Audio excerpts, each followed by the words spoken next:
रत्न भंडार को नहीं ओडिशा राजनीति सरगरम केबे खोल महाप्रभुंक रत्न भंडार जहां अनै बसिछंती लक्ष लक्ष श्रद्धालु हेले रत्न भंडार को नहीं मिछ खबर प्रसारण पर आहुरी तेजिची राज्य राजनीति। कारण मंगलवार दिन कहगला कि रत्न भंडार रथयात्रा परदिन अर्थात 8 तारिख में खोल जहां नहीं भक्तों मनरे अनेक उत्साह सृष्टि है हेले परे एहाकू खंडन करागला। जेतेबेले 24 निर्वाचन पर राजनैतिक पाणीपाग बेस गरम थिला सेतेबेले बीजेपी दाबी करिथिला कि चलित निर्वाचन में जदि बीजेपी विजयी हुए आउ ओडिशा रे सरकार गढ़े तेबे श्रीमंदिर चारिद्वार खोलिबा सह रत्न भंडार मध्य खोलिबो आउ सबु अपेक्षार अंत घटिला। शेषरे गोटे जुगर अवसान हैला आउ 24 वर्षर सरकार को मात देई बीजेपी विजयी हैला।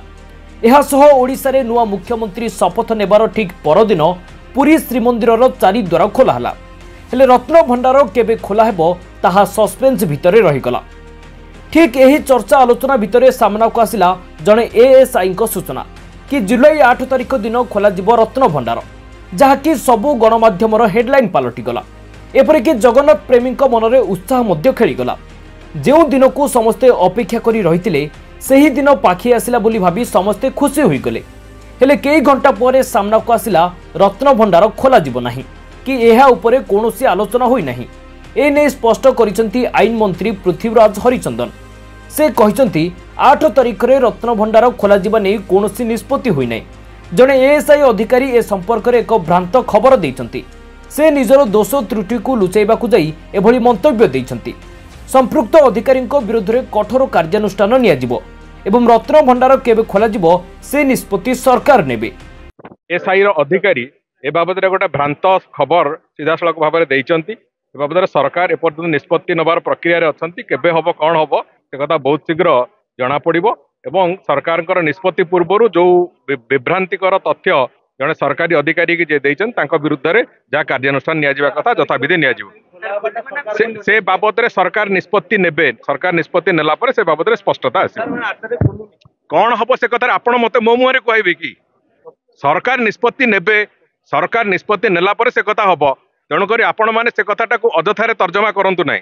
गोटे कथा हूँ जड़े विशृंखलित लोक जी कि तांकर निज दोष जो से कथा करिसंती तांको ऊपर दृढ़ कार्यानुष्ठान निया जिवो। तेबे एभली मिछ खबर प्रसारण पर साधारण रे अनेक प्रश्न उठिछि। बीजेपी सरकार को आसिला परे बारंबार काहेकि मिछ खबर सामना को आसुछि। पूर्वर मध्य बीजेडी सरकार प्रचलित योजना 5T और मो सरकार को नहीं मध्य मिछ खबर सामना को आसीथिला। आउ एबे रत्न भंडार को नहीं मध्य मिछ खबर भाइराल हेउछि।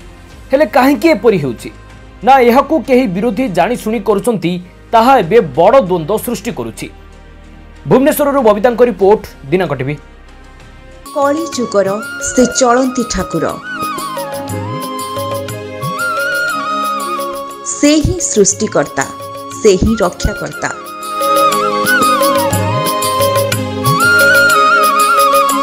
सारा जगत देखे तांको लीला खेला। रत्न बेदी परी स्नान बेदी रे देवे दर्शन।